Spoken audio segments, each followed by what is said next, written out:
Good afternoon. We're here with Humboldt County Health Officer Dr. Teresa Frankovich for the July 24th media availability. Thank you for being here with us. Thank you. Some local bus drivers are being allowed to take off their facial coverings while driving due to potential visibility impacts and safety concerns. Does this pose a common concern from public health standpoint, given the number of people who could potentially be exposed to an unmasked driver in a given day? Well, first of all, I would say, I want both bus drivers to be protected and the people around them to be protected. And so I think it's important that everybody wear a facial covering as much as possible. Obviously, we want drivers to be safe in their driving. That's very important. However, I obviously would encourage bus drivers. There are lots of different kinds of masks that people can use. I get that some of them are problematic, fogging up your glasses, that type of thing.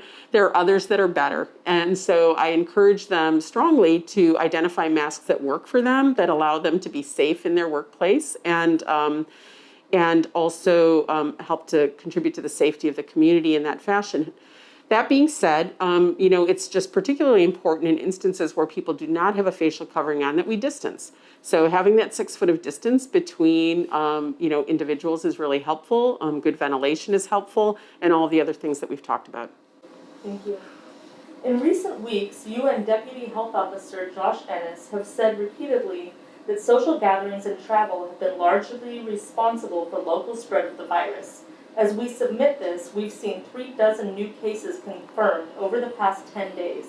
Has this pattern held, and are most of these new cases linked to social gatherings and/or travel? So it's a great question. Without going and doing a case count, I would say that certainly if you're following our dashboard, we're seeing some increase in community transmission cases, but a lot of others that are contacts and that are travel. And so it's important for people to remember that, only the original traveler is listed as the positive case, right? And under travel, and all of the people who become ill secondary to that are their contacts. And as well, if we have an individual who comes to our area who's positive and exposes people locally, that individual is recorded as a positive in their own community. We are recording all the contacts to that person who become ill here. So I would say overall, yes, a big driver of our local cases is related to both travel and to gatherings, and sometimes the two of those combined. And all of it goes to sort of increase the circulating prevalence of virus in our community, and we really need to be reducing that in order to be effective at controlling transmission. Thank you. Are this week's cases at all connected to the wedding large gathering that took place in Petrolia 2 weeks ago? Does public health believe that the gathering is part of the reason we've seen an increase in cases lately? I don't think any one particular gathering is the driver of what we're seeing locally. I think gatherings as a whole are a big part of the driver and are very important. And so remember that when you are part of a gathering, you might be a young, healthy person. You might not get very sick, but if you happen to work at a skilled nursing facility, or you happen to work in a jail, or you happen to work in other congregate settings or with vulnerable individuals, if you happen to have someone in your household who has immune status issues, you're introducing risk into all those places. And so it's just really important not to do that. Given surging rates of infections and hospitalizations in other parts of the state and some counties' inability to conduct sufficient contact tracing, some legislators and health experts have called on the governor to issue another statewide shutdown. Do you feel the state has crossed the threshold to where this may be necessary to contain the virus, or do you think counties should be allowed to continue to exercise local control where conditions warrant? So I certainly understand the concern, and my understanding is that we have 34 counties now who are on the monitoring list. So their data suggests that there are some concerns there. We have been fortunate here in being able to, contain transmission to a large extent. And at this point, I would say I would hate to see us put all the way back into shelter in place, because I think, locally our conditions don't merit that right now. I understand the problem of trying to navigate this epidemic for an entire state and trying to make that work for everybody. But I certainly am not in any conversations right now about having shelter in place re-implemented here in the way we saw it at the beginning of the outbreak. National health experts have expressed optimism about the development of an effective coronavirus vaccine by the end of this year or early 2021. But at a recent Board of Supervisors meeting, Supervisor Rex Bone said there may never be a vaccine for COVID-19, and you agreed that that's a possibility. How realistic do you think it is to expect to have an effective vaccine with lasting protection against COVID-19 in the near future? Well, I think that it's what we're seeing to date is encouraging. I think there's certainly some candidates out there, and I'm encouraged by the fact that we're actually getting into some later study phases on vaccines. So is it possible that we will have an effective vaccine in early 2021? I think it's possible. I think if we do, the supply of that vaccine is going to be an issue. And so that's a consideration in terms of how quickly we would be able to protect the population. But again, unlike flu, we have not produced a vaccine against a coronavirus before. This is new. And it takes a certain amount of time to be able to not only evaluate the safety of a vaccine, but its effectiveness. And so it is really, we may have a vaccine before we know for certain that it will provide long-term protection. So it's a constantly moving landscape here, but I do think it's on our horizon to have a candidate vaccine to try. The other thing I do want to point out, though, is that, while vaccine is an important piece of ending what we're currently doing around this pandemic and getting, kind of back to normal, a good therapeutic is also something that would change this entirely.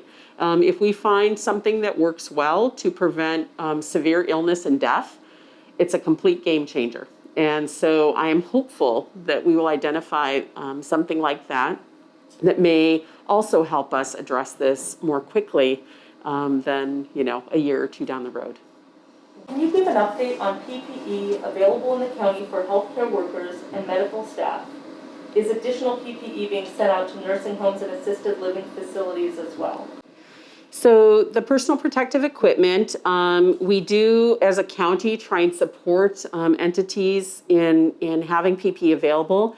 In general, most facilities look to purchase commercial protective equipment, and the county provides sort of a safety net on that and just helps to make sure everybody's robust at the same time. So yes, we do provide continued PPE. I believe first responders, we provide on sort of a monthly basis to make sure they're whole. And then we work with our facilities on an every 2-week basis. We monitor their supplies ongoing so that we're aware of what is out there, because that's part of our preparedness. And then we work with them to either help identify additional resources, or we help to put it in place there right away. This next question is what you've just answered. Okay. That are you still distributing PPE to first responders? If so, how often? And Yeah, we just answered. Just answered that, thank you. This reporter asks, previously we reported on free antibody testing to detect previous exposure to COVID-19 that was made available at one local clinic. Are antibody tests reliable, and will they become readily available to the general public? So I think antibody tests are great, but they are of no use in diagnosing an infection. So if you're ill, the antibody test is not what you need. You need a diagnostic test. Antibody tests are meant to tell us whether we've had an exposure to the virus previously. I think the test technology is actually pretty good. I think that the utility of the test in terms of its predictive value is the problem. We really just don't know what it means if we detect an antibody, whether it's giving you protection or not, if it does, for how long, and what level of antibody you need to be protective. We know our immune system is made up of other pieces besides antibodies alone. And so even though we might see a decline in antibodies in a person, it could be that the other pieces of your immune system are primed and ready. And so part of this is going to just take time. We'll be able to monitor people's antibodies levels over time. We'll be able to see who gets protected and who doesn't, and that will help us figure out the best path forward. Thank you.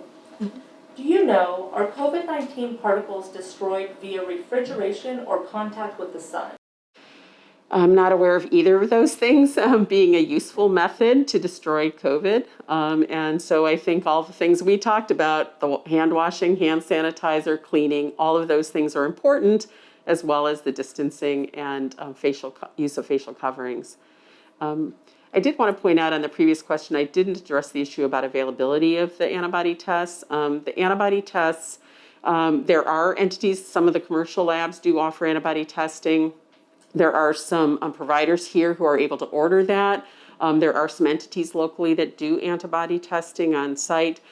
So people can talk to their healthcare provider if they're interested in having that done. I'm not aware of any free antibody testing available. Thank you. Should people still seek non-emergency medical care and go to routine medical appointments at this time? I think it's really important. Certainly we are seeing an increase in cases, and I know, that's a concern. But I think that as we move forward through the COVID landscape, we are going to see that increase rather than decrease substantially. I think that's certainly the trend. And so I think if you need some routine healthcare maintenance done, I think it's an important time to just get in and do it. I think our healthcare facilities have really worked hard to create a safe environment inside their facilities. So I'd really encourage people to talk to their healthcare provider about what they need right now and try and get that scheduled. And last question, how close is Humboldt to being on the monitoring list? Are we at all close? So people may be aware there are several factors that contribute to going onto the monitoring list. And I would say that in terms of our healthcare capacity, that type of thing, we're doing okay right now. I think that the measurement that we would be closest on would be our case rate. And so what we notice with that is that in order to go on the list, we need a case rate of 25 per 100,000 people. I believe it's either over 7 or 14-day period that they do an average. And in our case, and you would also need to have a positivity percent of 8 or greater. In our instance, we've been riding around that 25 number and have exceeded it at times, but our percent positivity has remained well below 8 at this time. So I would say that we are not imminently going on to that list, but the increasing case count does concern me. And I'd rather see us going in the other direction so that we can assure the things that we have open and available to people remain that way and that our healthcare system is protected.